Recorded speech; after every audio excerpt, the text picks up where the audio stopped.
Esse podcast faz parte de uma série. Para que você entenda melhor essa história, recomendo que ouça os episódios anteriores. Esse podcast é apresentado por b9.com.br.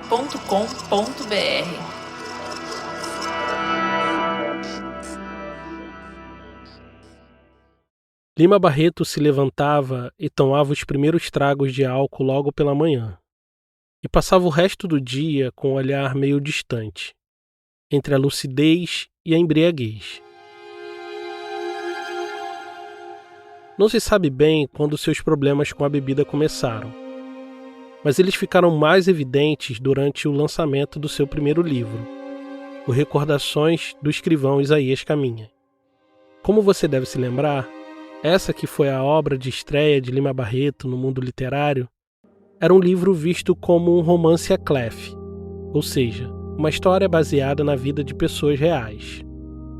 O texto faz uma crítica à imprensa e a figurões do meio literário, entre escritores e críticos. E Lima expõe a vida de gente conhecida, alterando apenas os seus nomes.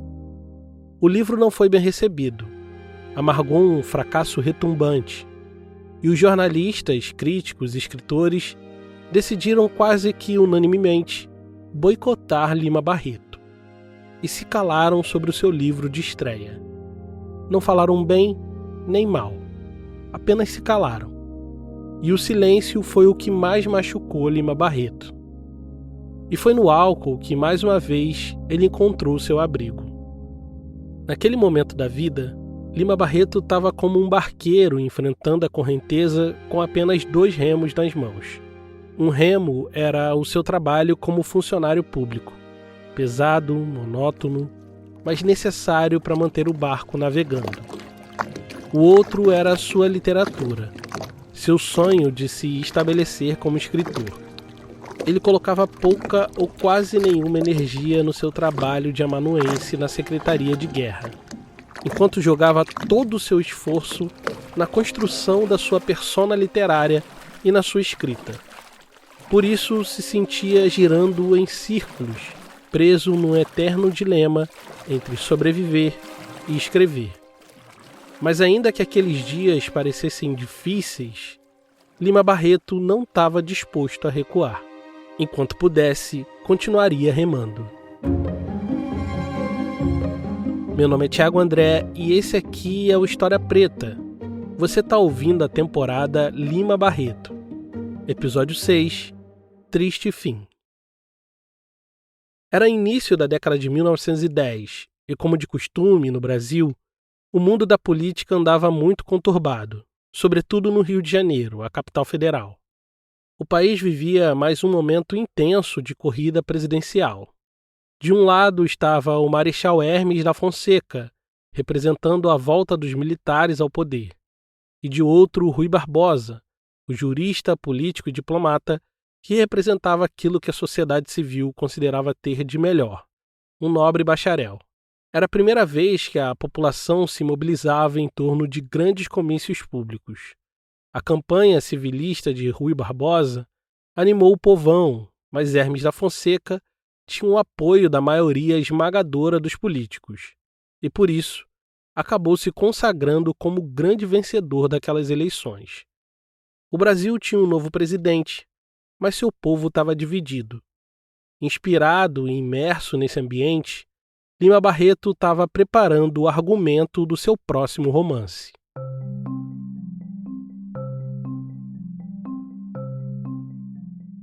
Aqueles que abriram o jornal à noite naqueles anos se depararam com o seguinte anúncio: um romance que vai causar sucesso.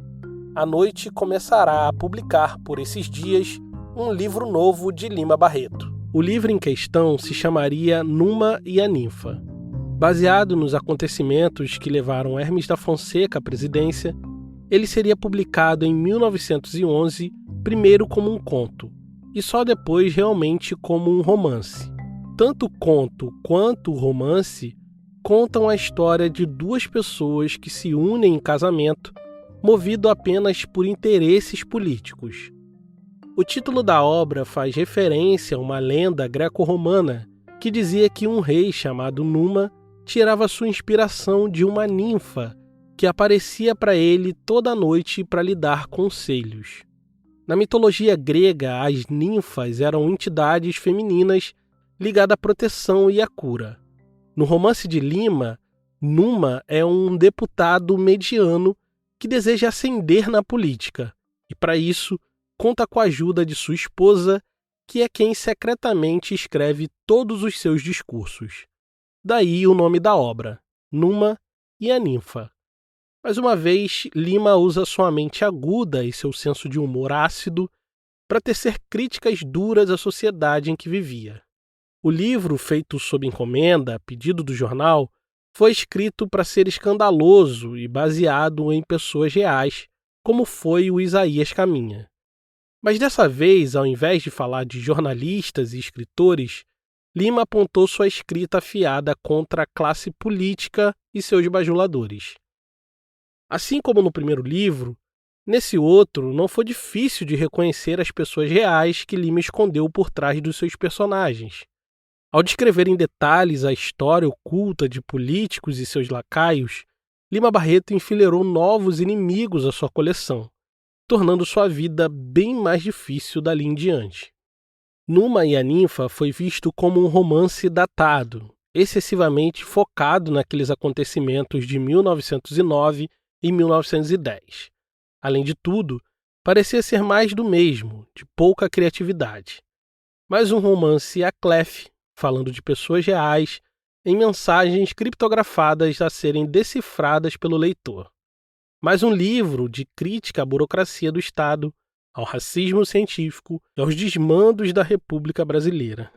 Mas, mesmo não sendo considerado um grande romance, Numa e a Ninfa serviu para consolidar de vez a identidade literária de Lima Barreto. Ele era cada vez mais percebido como um escritor militante, panfletário. Ele estava se tornando aos poucos uma referência de voz dissonante, que não se calava diante das injustiças sociais e políticas da Primeira República.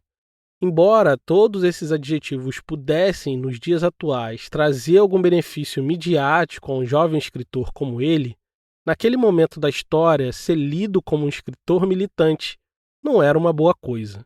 Mas ao invés de recuar, Lima Barreto fez um movimento oposto. Se vestiu dessa identidade literária com ousadia e decidiu construir sua carreira a partir de uma persona muito clara. Seria agora um opositor. Na verdade, esse posicionamento não foi algo calculado. Lima Barreto era, em essência, um pensador dissonante, que recusava respostas fáceis e caminhava na contramão. Ele sempre foi assim. Mas depois de Numa e a Ninfa, ele parece ter ficado em paz com seu lugar no mundo. Em um artigo que escreveu nessa época, ele diz o seguinte: "O que tenho são implicâncias parvas, e é só isso. Implico com 3 ou 4 sujeitos das letras, com a Câmara, com os diplomatas, com Botafogo e Petrópolis. E não é em nome de teoria alguma, porque não sou republicano, não sou socialista, não sou anarquista, não sou nada. Tenho implicâncias." Lima tinha plena ciência de quem ele era, mas esperava, mesmo sendo contracorrente, ser um escritor reconhecido pelo cânone. Essa é uma das suas muitas contradições, inclusive. Mas esse cânone não queria ter Lima Barreto entre eles. Essa condição de escritor marginal foi o motor para que sua escrita e pensamentos fossem cada vez mais livres de amarras. Enquanto todos criticavam a sua falta de originalidade e sua vocação para a polêmica, Lima secretamente estava trabalhando em um livro que ele não sabia, mas seria grandioso. Aquele que de fato mudaria sua vida e seria considerado o maior dos seus romances. Ele chamaria de O Triste Fim de Policarpo Quaresma.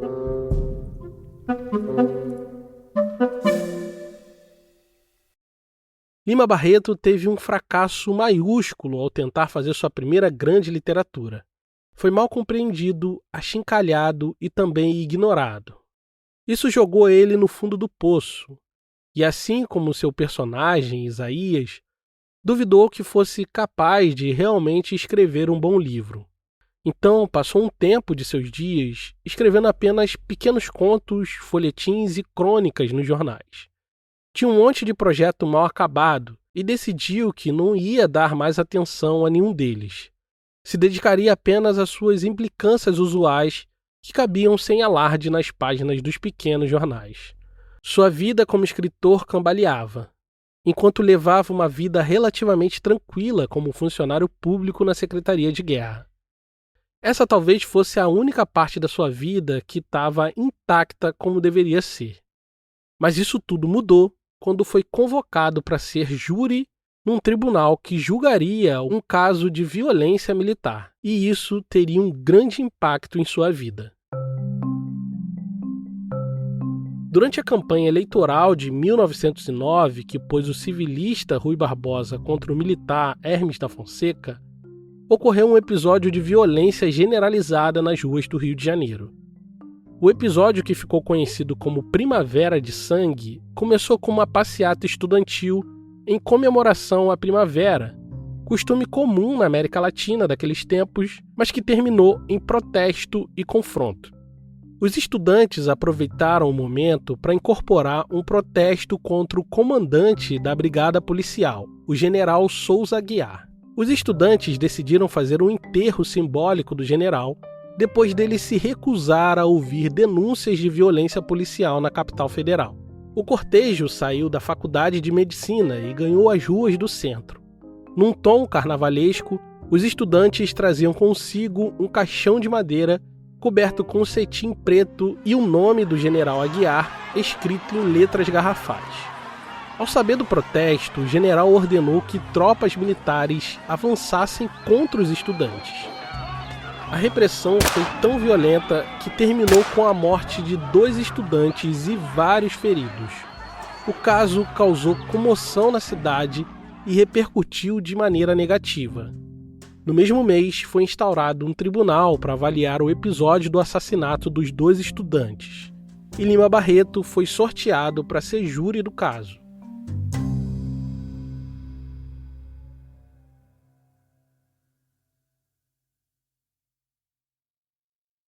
Seus colegas de repartição tinham expectativas de que ele fosse ajudar a absolver os militares. Afinal de contas, ele era amanuense na Secretaria de Guerra. Seus chefes também eram militares. Mas ele fez exatamente o contrário, como sempre, né?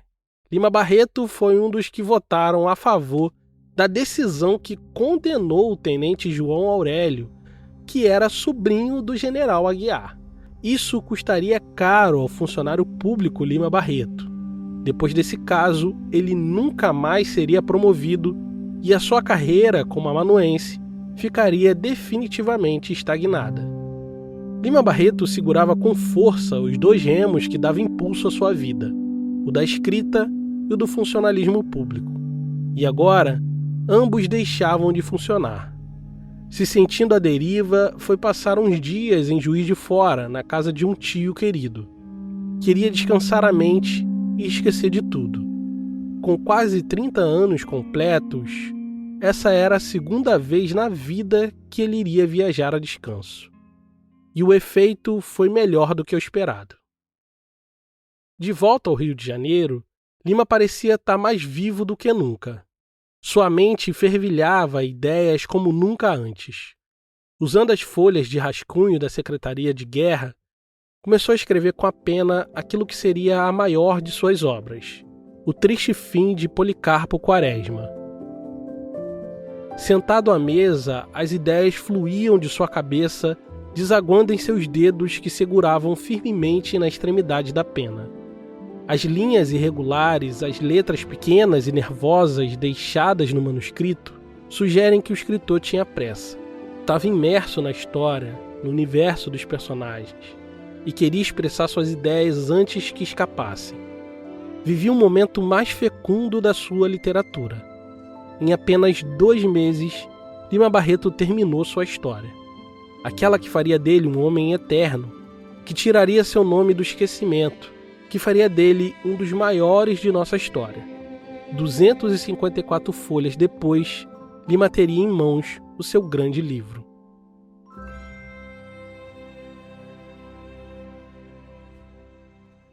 Mas, como de costume, quase ninguém se importaria com ele. Mas sobre isso, nós ouviremos assim que a gente voltar. Se você me segue lá no Instagram, já percebeu que eu voltei a fazer atividade física, principalmente musculação e jiu-jitsu. E quem tem me acompanhado tanto em uma quanto em outra atividade é a Insider. E como você sabe, as roupas da Insider dá para usar em qualquer ocasião. Eu uso no dia a dia, na musculação e por baixo do kimono no jiu-jitsu. Enfim, dá para fazer qualquer atividade com elas.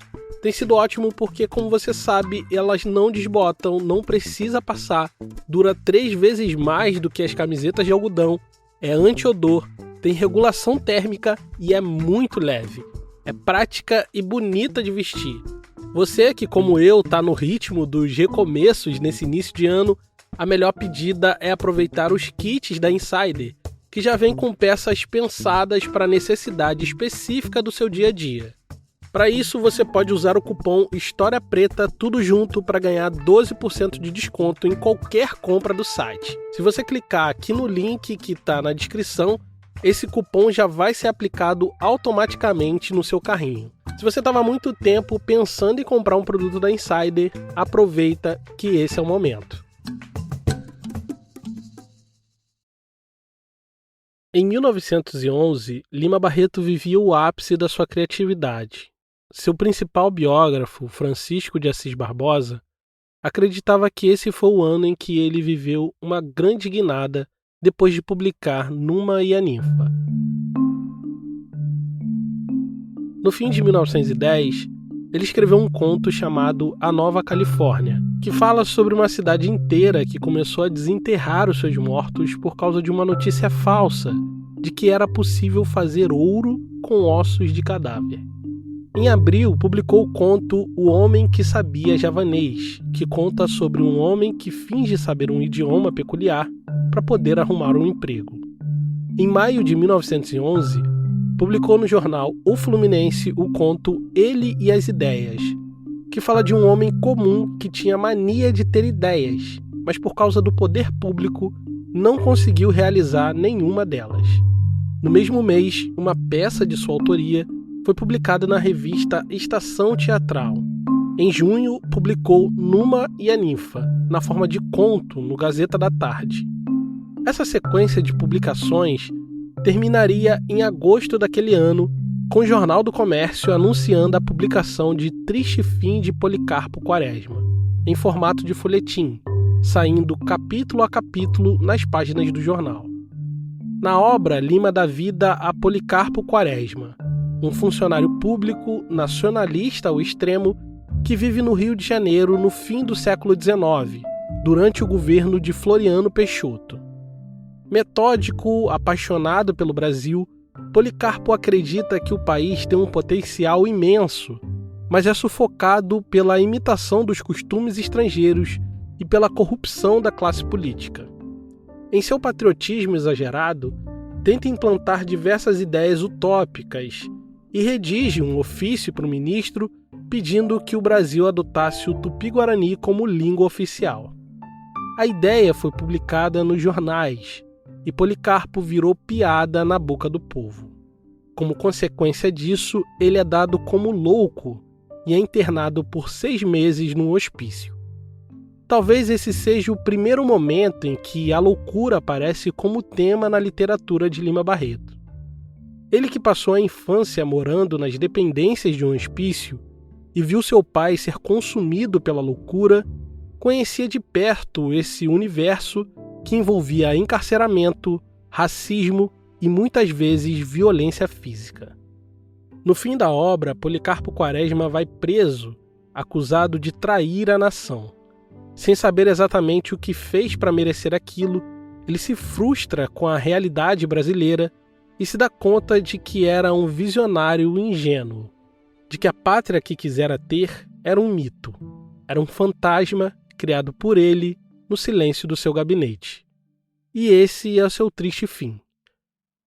Como todos os seus protagonistas, Policarpo Quaresma tem um pouco de Lima Barreto, mas não só dele. tem um pouco de seu pai também.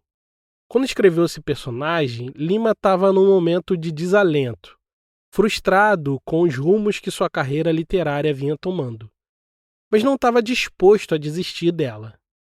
Se puseram ele na margem do cânone literário, estava decidido a fazer história a partir de lá.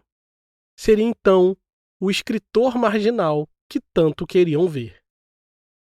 Triste Fim marca simbolicamente o término de um momento na carreira de Lima Barreto. Antes dele, costumava frequentar as rodinhas de escritores, jornalistas e políticos. Ficou menos atento a esse tipo de sociabilidade, mantendo um círculo de amigos muito restrito. Mas a verdade é que, aos poucos, suas relações eram corroídas por algo que o atormentava há muito tempo: o maldito abuso do álcool.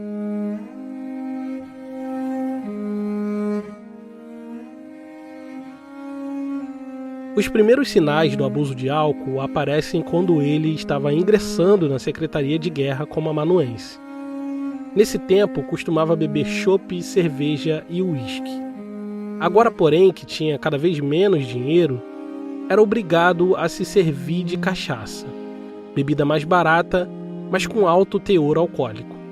Aos poucos, passou de frequentador de cafés e confeitarias para boêmio de botequins e biroscas. 1911, portanto, representa a fronteira que dividiu a vida de Lima Barreto para sempre.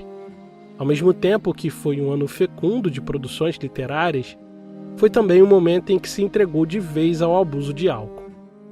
Ao vasculhar o seu diário íntimo, vemos o Lima Barreto com diferentes motivos para abusar da bebida. Bebia para esquecer dos infortúnios da vida, bebia por medo, bebia por ter poucos amigos, bebia por não encontrar um amor, bebia pelo vazio que sentia por ser negro, por ser pobre, bebia para esquecer a sua desgraça doméstica. Em uma entrada no diário, ele resume o seu estado de embriaguez permanente como uma forma de escapismo. A minha casa me aborrece. O meu pai delira constantemente, e o seu delírio tem a ironia dos loucos de Shakespeare. Meus irmãos egoístas queriam que eu lhes desse tudo o que ganho e me curvasse à Secretaria de Guerra. O que me aborrece mais na vida é essa secretaria. Não é pelos companheiros nem pelos diretores. É pela sua ambiência militar, onde me sinto deslocado e em contradição com a minha consciência. É o meu pesadelo, é minha angústia. Tenho por ela um ódio, um nojo, uma repugnância que me acabrunha. Queria ganhar menos, muito menos, mas não suportar aqueles generais. Lima se sentia cada vez mais deslocado. Olhava para os seus amigos mais próximos e via o abismo que tinha entre eles, e isso lhe deixava angustiado. A cada dia que passava se isolava mais, ficava mais solitário. Se esforçava para se manter bem vestido e apresentável, mas quem se aproximava podia perceber os sapatos desgastados e as roupas manchadas. Em seu diário confessa seu estado. Tinha levado todo mês a beber, sobretudo para ti, bebedeira sobre bebedeira, declarada ou não, comendo pouco e dormindo sabe Deus como. Andei porco, imundo. Depois de beber consecutivamente uma semana inteira, certa noite Lima estava à mesa com seus irmãos, quando começou a ter alucinações. Olhou para debaixo da mesa e disse em tom ríspido: "Tira esse gato daqui." Seu irmão Carlindo olhou para ele e disse para ter calma, porque não tinha nenhum gato ali debaixo. Nervoso, Lima insistiu que tinha um gato enorme e repelente debaixo da mesa, e Carlindo se recusou a embarcar na loucura do irmão. Lima se recolheu então para o seu quarto para dormir. Já era alta madrugada quando o silêncio da noite foi quebrado pelos gritos do escritor.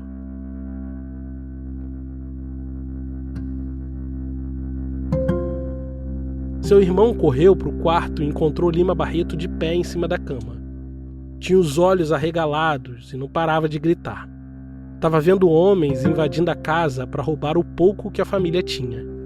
Aterrorizado, Carlindo tentou acalmar o irmão. Aquela cena, tudo aquilo já tinha acontecido antes. Mas antes, era Lima no lugar de Carlindo, vendo o pai delirando sobre a cama. O que ele mais temia estava acontecendo. Estava indo à loucura. Carlindo, sem saber exatamente o que fazer, chamou um médico. O homem disse que Lima estava tendo alucinações alcoólicas. Em poucos dias, tudo aquilo iria passar. Mas não passou. Os irmãos de Lima, então, se reuniram para decidir o que fazer com o irmão. Resolveram, então, levar ele para passar uns dias em Guaratiba, na casa de um tio. Mas o retiro não surtiu o efeito esperado. Na verdade, piorou. Em suas alucinações, o tenente Serra Puquério, chefe da polícia do presidente da República, tinha ido até lá para prender ele. Lima foi denunciado por escrever panfletos anarquistas contra o Marechal Hermes. O que Lima fez? Reagiu, óbvio. Levantou as mesas, quebrou vidraças e cadeiras, lutando contra a fantasia que ele mesmo criou na sua cabeça. Diante de tudo isso, Carlindo tomou a decisão drástica que abalaria para sempre sua relação com o irmão. Ele entregou Lima Barreto à polícia para que ele fosse conduzido e encarcerado no hospício. Essa seria a primeira internação de Lima Barreto. O escritor jamais perdoaria o irmão por ter entregado seu corpo frágil nas mãos da polícia. Ele jamais esqueceria da viagem tenebrosa que teve de fazer dentro do carro forte, de Guaratiba até a Praia Vermelha, em Botafogo, local onde ficava o Hospital Nacional de Alienados. Viajou de um extremo a outro da cidade, ciente de que passaria por dias difíceis, sem saber se realmente iria voltar. Por ironia do destino, Lima Barreto terminou como terminou seu personagem Policarpo Quaresma. Era como se ele tivesse escrito uma profecia autorrealizável. Assim como Policarpo, Lima foi dado como louco e estava prestes a conhecer a pior face dos sanatórios nacionais. Assim como Policarpo, ele também já não tinha mais esperanças no Brasil, apesar de acreditar ardentemente no potencial do seu país. Ainda pensando nas peças que a vida lhe pregou, Lima Barreto foi recebido com roupas limpas no hospício e tiraram uma foto em preto e branco para compor a sua ficha. No primeiro episódio dessa série, eu falei longamente sobre como era ser um homem negro como Lima dentro de um hospital naquele tempo. Eu não quero me deter muito nessa questão, mas você deve se lembrar que gente como ele, negro, pobre e alcoolista, era um indesejado social.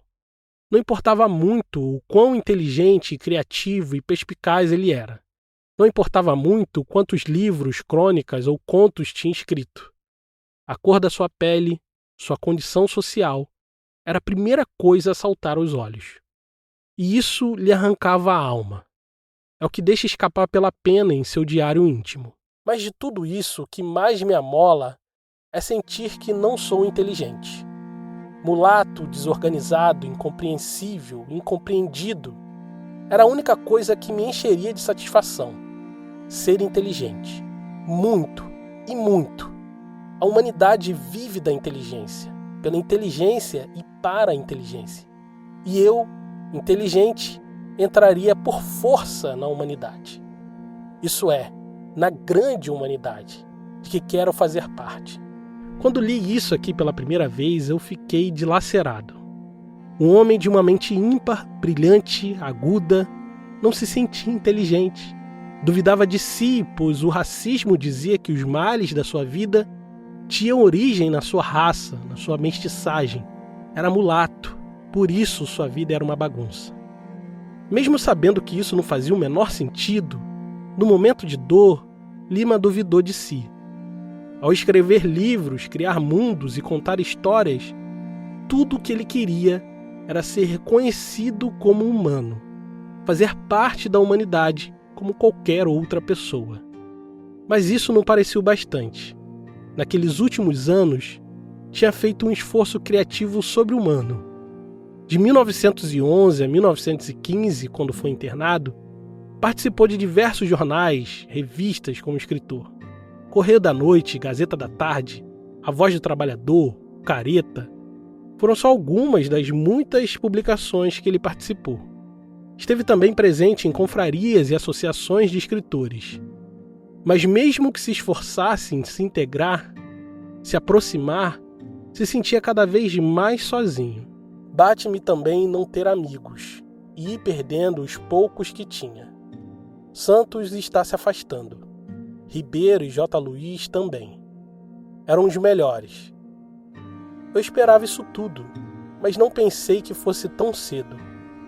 Eu fico só com os meus irmãos e o meu orgulho e as minhas falhas.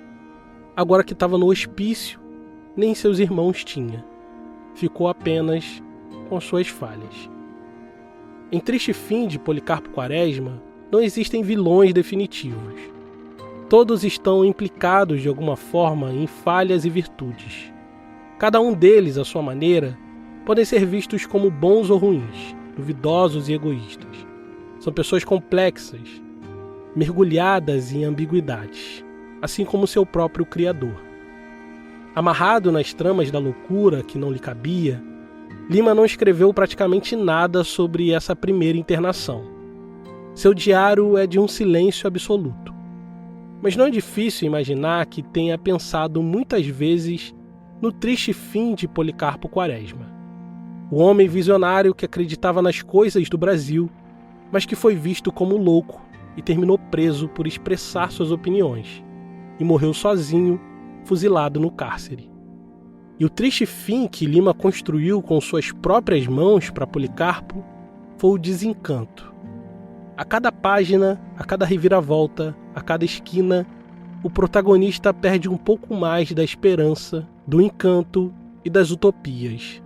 Talvez ele sentisse medo de terminar igual, desencantado, sozinho, morto. 2 meses depois, Lima Barreto recebeu alta do hospício. Ele não sabia ainda, mas sua vida tinha sido partida ao meio. De um lado, aquilo foi tão traumático que a loucura seria tema recorrente em suas crônicas, contos e romances. De outro, ele parecia estar determinado a não ter o mesmo triste fim de seus personagens. Ao menos no que se refere ao seu compromisso com sua literatura.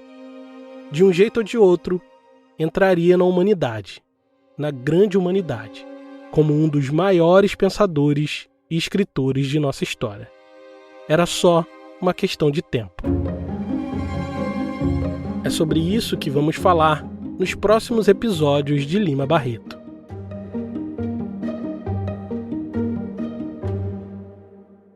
Esse episódio só foi possível graças à contribuição generosa de nossos apoiadores. Se você gosta do nosso trabalho, considere nos apoiar em apoia.se/História Preta. Caso queira fazer um apoio pontual, nossa chave Pix é historiapreta@gmail.com. Esse episódio foi escrito e pesquisado por mim, Thiago André, tem identidade visual de Raimundo Brito e Estúdio Duna e gerência da comunidade de Carolina Ferreira. A bibliografia que dá base para esse episódio está aqui na descrição. Obrigado por ouvir e até o próximo episódio.